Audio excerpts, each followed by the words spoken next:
Hi, I'm Sam Sells, and welcome to my podcast, Clean Money. I like to say investing matters, and my show is to talk with everyday folks that are not only creating great success, but making an impact in society and improving the lives of others.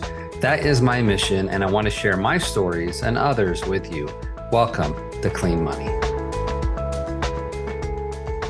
All right, thank you everyone for joining us on another great episode of Clean Money, where investing matters. My guests today are Glenn and Amber Schworm, and I am super excited to talk to them because they're in a space that has intrigued the nation and is really where I started back in the early 2000s that got my start. And it's really, where most people get started. So Glenn and Amber are passionate about helping everyday people create wealth through real estate investing, having flipped over 1,000 houses. That's a lot.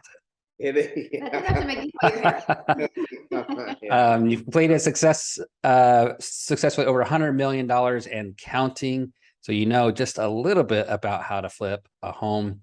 You're in the coaching, teaching space, which is wonderful. I love it when people who know how to do things actually teach others rather than, the typical college professor who's never done it. No offense to college professors. But I love how you started out of sheer desperation, $80,000 in debt, and needed to make large chunks of cash to get yourselves out. In 2007, you flipped your first house and made 17 grand, and then the rest is history. Ironically, I think I flipped my first house personally in 2007 in San Antonio, Texas. So glad to have you on your show. And if you could just tell folks a little bit more about yourselves and where you're at. Well, you did a great job. I don't think we have to say any more, right? We're all set. So no, thanks for having us, Sam. No, it's, we've just like you said, we started out of pure desperation. I think people where we are in the economy right now, we're embarking on a recession, right? We don't know how big or how massive it's going to be. Some people say it's going to be incredible. Some people say it's not. No one has a crystal ball, so no one knows. But we know when we started back in 2007, we didn't know what a recession was back then. And people said, wow, you guys were smart. You made all your money because you knew when to get in. And I look back and go, nah, we were just desperate. We needed to make a lot of money fast and didn't know what to do. Yeah, that's not like some made up story that, to make our things seem more dramatic. I mean, we really were 80,000 in credit card debt. We slept on an air mattress for 2 years. Yeah. I mean, it was those are terrible, by the way. We bought a couch from the ghetto. Remember that? Oh, yeah. We spent $100 on a couch. They swore up and down they didn't smoke till we got it back at our house and went, or our condo. We got it back. We're like, this thing stinks, man. We're like, this is terrible. That was our couch for years. We put it outside and aired it for a while. The neighbors didn't like that. The neighbors didn't like that too much. But my point is, like, even though like things are like really bad, real estate is always such a good option, and it doesn't really matter what's going on with the economy or recession or housing market or whatever. There's still always opportunity in real estate. The exit strategy or the method might change in how you make money with real estate, but there's always opportunity. We've always, Amber and I, we've got 4 kids. I got two from my first marriage, and Amber and I have 2 children together. We've always raised our kids like one giant big family, and it's not been an easy ride to do what we do, but we've been able to build a team. And a year and a half ago, we were able to move down to Florida. We live on the beach here in Florida, and it's been nice. Our business still runs in upstate New York, and we've got a team up there. We did 100 deals last year. But what's going on in the economy? We won't do 100 deals this year, but we're starting to be a lot more selective on what we're doing now and looking at things. We can dive into that too. But it's my point to that starting out was that there was massive opportunity in 07, 08. We didn't know what we had our hands on, but we were in it and we were doing it. Yeah. And so I believe we're hitting the same exact thing. To Amber and I, I'm like, doesn't this feel familiar to you? And if you flipped your first house in 07, you know what I'm talking about, right? Yeah. Sam, I mean, it feels familiar. It feels familiar. Yeah. There's 10,000 more layoffs over here. There's 15,000 layoffs over here. There's 800, and like small companies are struggling. I hear friends going, I got to lay some people off. I'm like, layoffs always equals people selling real estate for cheaper. Prices are coming down ever so slightly and a little bit more in some areas. And so we're kind of, even just today, we talked about, we're having worked on our own house, and people in Florida they call it the bridge tax when you live on the ocean. You know, when they come across the bridge and you're on the beach, they're like, oh, let me get the special price book out. You know, that's what they do when they come here. So, Yeah. so we said today, we're like, okay, we're not, they want a 15,000 to tile the shower, Just my shower. just the shower. So Not even the whole bathroom floor, just the shower. we're like, okay, get a hold of yourself. So when I told everybody, I said, you know what's funny? In 6 months, instead of us needing them, they may need us. Yeah. And I'm looking forward to those days again. So I think that the opportunity is really in front of anybody that wants to be a successful real estate investor that really wants to dive in. I think it's a great time to learn and get prepared and get ready to start buying some houses. Because you know, I think the reason that we appeal to so many people is that we help everyday people. So it's not like people that do these. I know you do big things, a big apartment, and those are great. Those are awesome to get to, but most people can't wrap their head around that. Like, Yeah. you know, own 400 units. I don't even have one, right? So it's a lot to wrap people's head around. But when I say, listen, could you flip a couple houses this year, make 100 grand extra? They can wrap their head around that. It's some people, even that scares some people, but that can wrap their head around it. I think that opportunity is alive and well right now for sure. Absolutely. The prices are dropping like crazy because the interest rates, like, you know, if you look at 2006, 2007, like the cause was this huge increase in interest rates. And then the market plummeted. We have a little bit different situation here where supply is constrained significantly and supply is expensive. Gas is still really expensive. So the cost of supplies are really expensive. They're not focusing on that, they're really focusing on demand and squishing demand. And the way they do that is through really high interest rates, which causes everything to get more expensive, particularly in real estate. So like, I know when we were looking at deals, all of a sudden, like last year we did 10 apartment complexes. That's a lot in one year. Yeah. This year we will close on our second one here in the next 4 weeks, 5 weeks. Yeah. And you know, just the rate environment from where we were in March to where we are now is dramatically different. But you know, the things that I learned flipping homes is what I'm using now to be successful. Right. Yeah, that's we Fundamentals. Yeah, we put on a home flipping workshop that we do about every 5 or 6 weeks, and it's all virtual, and we only charge $59 to come for 3 days, and it's not a BS or a fluff. We spend 3 days really diving into a lot of details, and we tell people, listen, you know, I know you want to build a rental portfolio. We encourage that, but if you flip a couple houses, let us help you flip a couple houses, make 100 grand next year, 12, 18 months, whatever that might take you. You're going to have the skills and fundamentals to do whatever you want to do in real estate investing, just like you said. Right. Yeah. So you're going to have that. So now you can say, okay, now I understand how to find an off-market deal, how to negotiate, how to deal with contractors. Because no matter what you're doing, even what you're doing, same thing. You find out deals, you got to negotiate, you got to do value adds, you got to finance it. It's all the same. It's just different numbers. That's all it is. But you can do whatever you want when you learn those. And I think most of us that do larger things, and we probably will down the road too. But you know, right now we kind of love what we do in that space. And you know, I love what you said when you opened up too. When Amber and I first started, I always knew I wanted to have some type of an educational. I love to inspire people. Like when I speak, I love to do it. It comes out. It's just very passionate for me. It's very natural. He's very good at it. And it's something I'm good at. So that's probably my one real skill, my one passion in life. So I can do that all day long. But I never wanted to just inspire people to feel good. They leave the room and go, well, now what? Yeah. You know, I wanted to give them a plan. So Amber and I, we were in network marketing for a number of years, 10 years. I used to fly around and speak. That's where I learned how to be a speaker and that kind of stuff. And I remember walking into the third flip that Amber and I were doing. We were doing the work ourselves, which we don't teach anymore. We don't teach doing the work yourself. Yeah. But different time. Oh yeah, different time. So we're struggling, right? We're just trying to make it work. But I walked in and I said, hey, we can do this. She said, what? I said, this is it. Like we can teach people how to do what we're doing. I said, but let's prove the model first, which is so different, Sam, than most people today, right? Most people have had success the past 3 years and they think that they're professionals. We know that they're about to fall on their face, but they think they're professionals, right? Right. I said, we can do it. You know, we didn't do it until we had 400. We didn't open our coaching business. We had done 400 deals.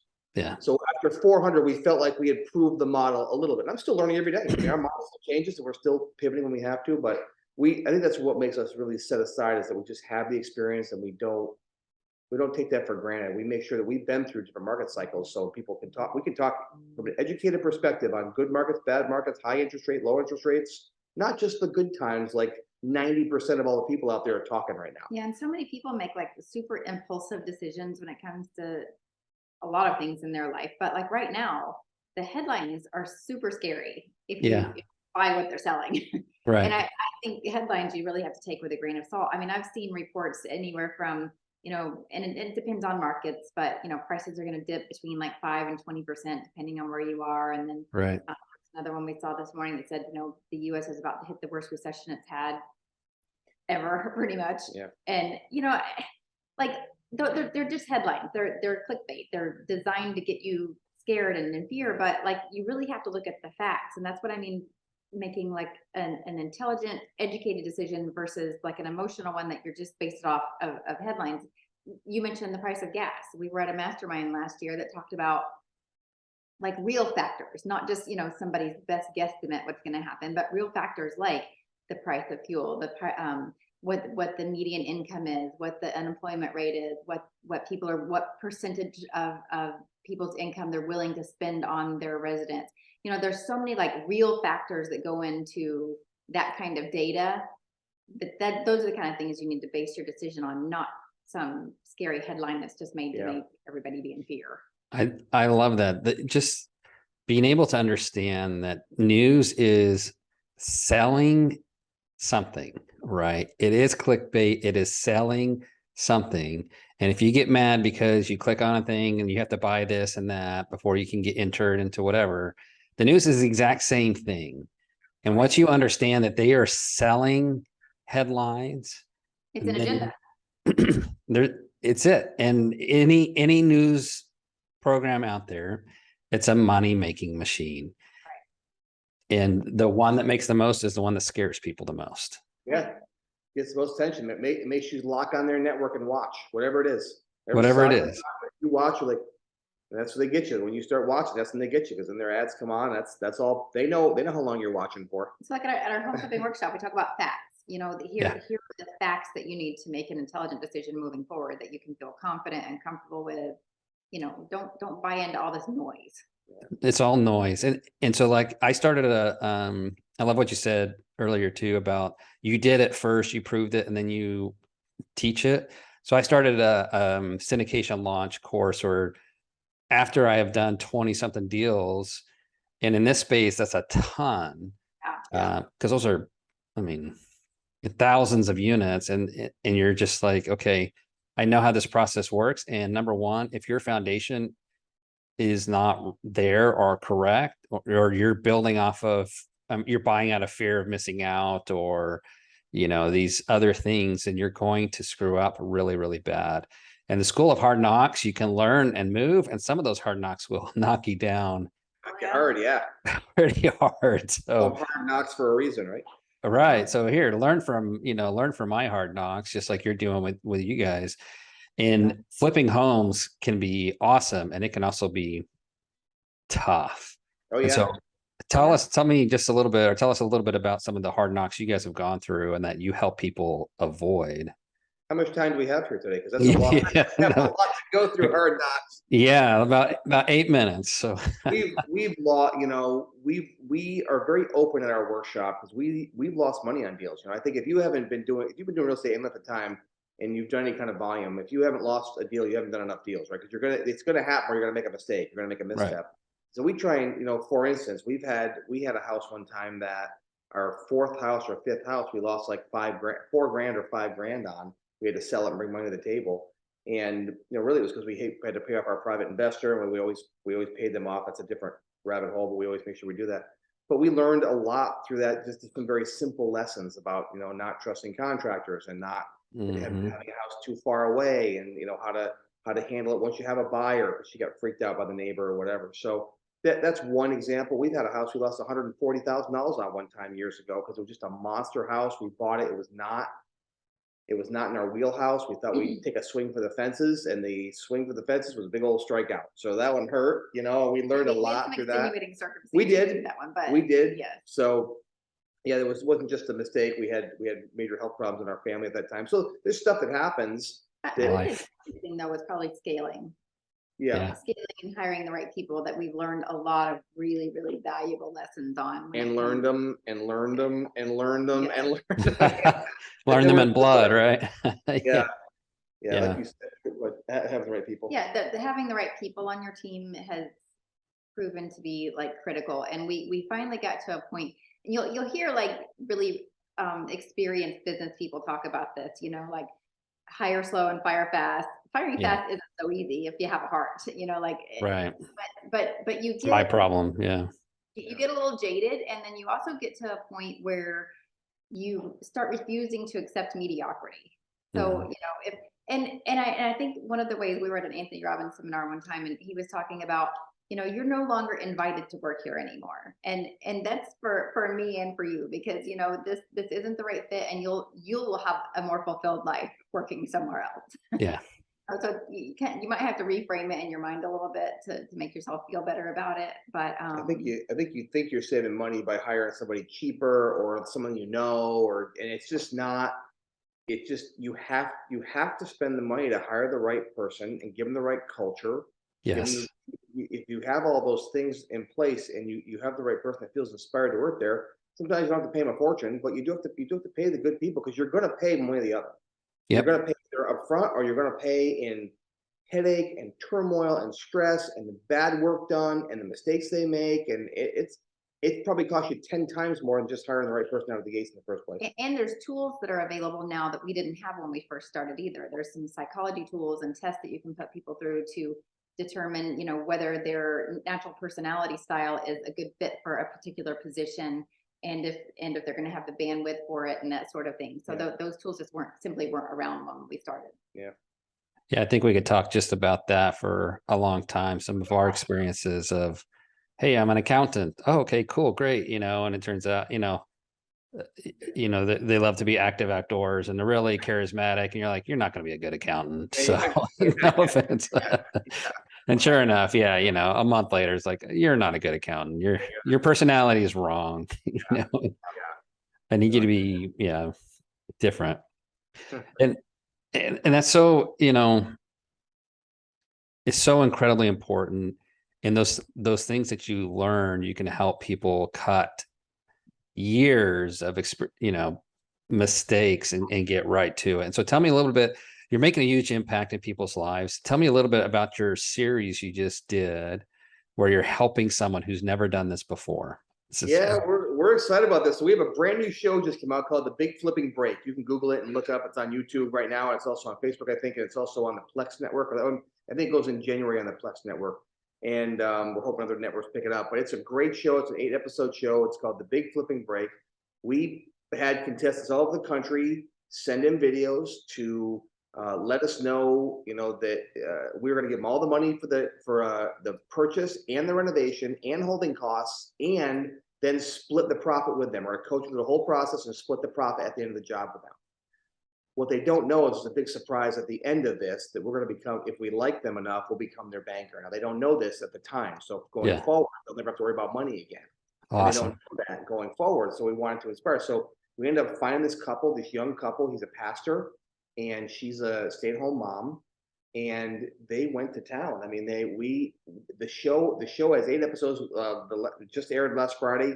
Again, The Big Flipping Break. You can go find it, but it was a ton of fun and a lot of stress. I mean, they made some major mistakes. We had major real problems, and I think what people have said about the show, like, this is a real flipping show. This feels like a real show, not a bunch of crap. It's not 6 weeks crammed into 60 minutes. It's not all staged either, because you could tell. You watch the HGTV show, right? You can tell they said, okay, let's have you come back in the door and act more surprised. There's all that stuff. Wow. None of that was going on. It was real, and even David lost his sister during the thing. Really, they got that. They talked to him about the whole process. I mean, it was. Oh my gosh. He had to go through major personal problems, and so I mean, it's been the show was a ton of fun to make. They're still our students. They're now on their 4th deal that they've done since then, and we're their bank and their coaches. So we help out, but it's been really cool. It has been really cool. And Sam, you touched on something just a minute ago about, you can learn from other people's mistakes. And Glenn has an expression that he uses called folding time. You know, you pay one way or the other. You either pay with money or time. And if you can learn from somebody else's mistakes, and that's what we really want people to understand is if you have a mentor and somebody to walk you through that process and, you know, can lay the train track for you so you don't have to lay it as you're going along, you're going to be able to reach your goals a lot more quickly than if you just try to do it all on your own. And the internet is great. It's a wealth of knowledge, but that's a problem too, because you can go down so many rabbit holes and just end up with analysis paralysis because there's so much information that you don't know what to do with it. And that is the benefit of following somebody that has gone through it, not just in the last, you know, 3 or 4 years where pretty much any idiot could have made money in real estate, even making a lot of mistakes. You could buy a terrible deal and still win as long as you sold it before the crash. Oh yeah, exactly. Yeah, it's amazing the people that thought they were good. I watched deals and thought that you're just lucky. That wasn't good. That was luck. So we made 50% in 1 year. It's just incredible. It's such an incredible way to give back, helping somebody else.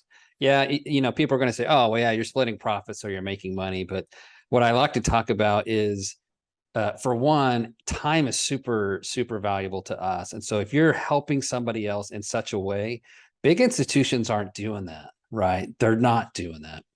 Or they're doing it in a totally different way, and they can still be very predatory or whatever and take. But what you're doing is you're giving time, you're giving a wealth of experience that you've paid for with blood in some cases, time, money, and everything else. And you're helping people avoid all that at a way less expensive rate than what you paid for, right? 140 grand for one deal. Do you charge 140 grand for your course? No. Right? But you're going to help them not make $140,000 mistake, right? So it's worth way more than what you're charging, whatever you're charging.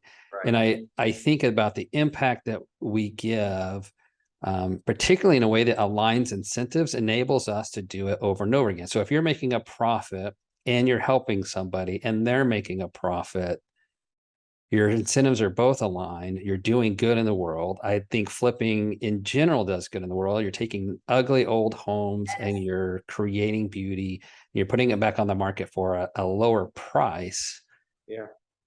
Because you want it to move quickly. And as bad of a rap as people want to give flipping, I think it's an amazing thing that Americans have started doing. And it's powerful. It changes communities. It's changed a lot of communities. Yeah, it totally does. It does. Yeah, it cracks me up when we'll do some advertisements sometimes and people, you know, do some trash talking down below saying, oh, it's because of people like you that our prices are going up. I'm like, really? Would you rather that dilapidated rat-filled house stay next door? I know. Right. At least it's now going to be, you know, beautiful for a new family to move into. And they won't complain when they sell their house. They won't complain a bit. They won't come back and go, you know, I'm mad at you. I made an extra $50,000 from you. They won't say that. Because now our neighborhood is nicer. Darn Come it. on. I can't stand you people. But you're, you know, you're never going to please everybody all the time. No. So. You're not. Yeah. And I've had some videos showing where, we're getting rid of crime in our community and everything else. And people are just trashing me like, oh, Karen. I'm like, Karen, because we cleaned up the community. Come on. Can't please everybody. Never can. You never can. So one last thing, I know we're over just time, just a little bit, but tell me something wild about yourselves that you don't tell people a lot. Oh gosh, there's so many things we could talk about. So what do you want to talk about? Wild experiences? I don't like noodles. That's just weird. Probably one of the craziest. That's not crazy. It's just weird. So you're not going to an Italian restaurant anytime soon. This is the craziest days we ever had, though. We were on vacation in Aruba, and we went scuba diving in the morning. Then we drove to the airport and went skydiving. And then we landed from skydiving and we walked across the street and took kiteboarding lessons. That was a fun day. That was a pretty great day. That's not something everybody does. Oh my goodness. I don't share with everybody, but I've got so I've got 5 children. I am 53 as I'm doing this with you right now. And I have a 35-year-old daughter who I had in high school, gave her up for adoption. She came back and found her birth mom and I when she was 15. And so we have a great relationship now. And she had a son when she was in high school, so history repeated itself, she gave her son up for adoption, but in that adoption was an open adoption.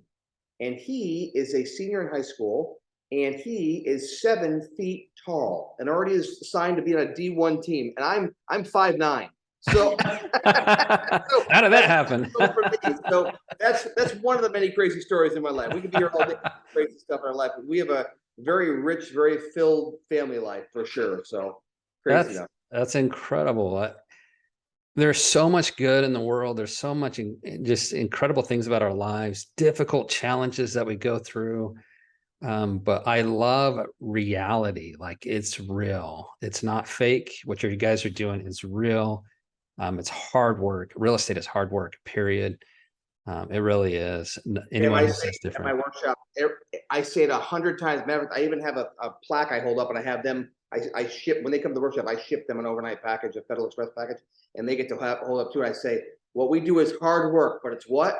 Everybody says it's worth it. I make them say it over and over again, because I say, if you leave here thinking this is a giver's quick scheme, you did not listen. Because I say it over and over and over and over, and I want them to know, and I want to get the people that are not serious out. Like, if you're just looking for giver's quick, get out. That's not who we're talking to. But you know what? Pretty much anything in life is hard work. I saw a post the other day that said, having a 9-to-5 job is hard work. Being a stay-at-home mom is hard work. Being poor is hard work. Doing this, that, or the other is hard work. Being a real estate investor is hard work. Choose your hard. Yeah, just pick it. And that's it.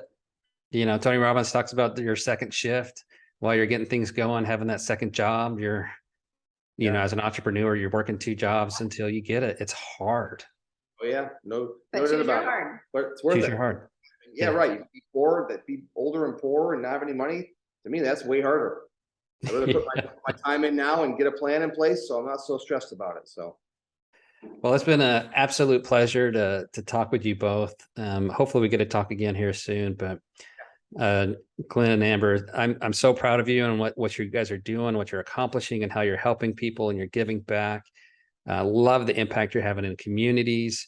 No matter what people say, you're making a difference, and you get to enjoy life, which is amazing. And you're being good to your kids, even your 7-foot grandson. Oh my gosh, that's incredible. He's only a senior high. He might be 7'1" now. I don't know. Yeah, be 10 feet tall by the time he gets into college. But so thank you again. Really enjoyed, and man, it's been great. Any last? Where can people find you? Yeah, so the best way to find us is we do have a lot going on, so we put it all in one place. It's glennandamber.com, and Glenn has 2 N's on it, so glennandamber.com. You'll find the show there. There's a link to the show there. You'll find a link to Amazon to our new book. I'll just hold it up for people that are watching. But Wonderful. We have a book called The Birth of the Everyday Real Estate Investor: How Real Estate, Not Stocks, Create Wealth. And that book just hit Amazon here, so that's been taken off selling. So we're excited about that too. So a lot of good stuff. Yeah, all podcasts and trainings, social media connections, all that stuff. Yeah, we kind of put our lives out there. We're real. We're not fake. We're not. If you're coming looking for Lamborghinis and stuff, we're not the right people. Yeah, it's not me either. We're real. I drive a Toyota. Yeah, it's good enough. We're more real estate hoarders than fancy car hoarders. Yeah. Well, awesome. It's been an absolute pleasure, and thank you so much. And everyone, if you're listening to this show, please take a look at glennandamber.com, 2 N's. And then if you like the show, give it a 5-star review, and let us know how you're making a difference in the world. Thank you for tuning in to Clean Money, where we talk about sustainable investing that improves society. We are passionate about creating great investment returns to investors who want to use their money to make a positive social impact in the world. If you enjoyed the episode, we'd appreciate a 5-star review. And if you are interested in making your investing matter, please connect with us at wildmountaincapital.com, or you can find me, Samuel Sells, on LinkedIn, on Twitter at Sells_Samuel, on Instagram at Clean Money Sam, or on Facebook. And finally, make your investing matter.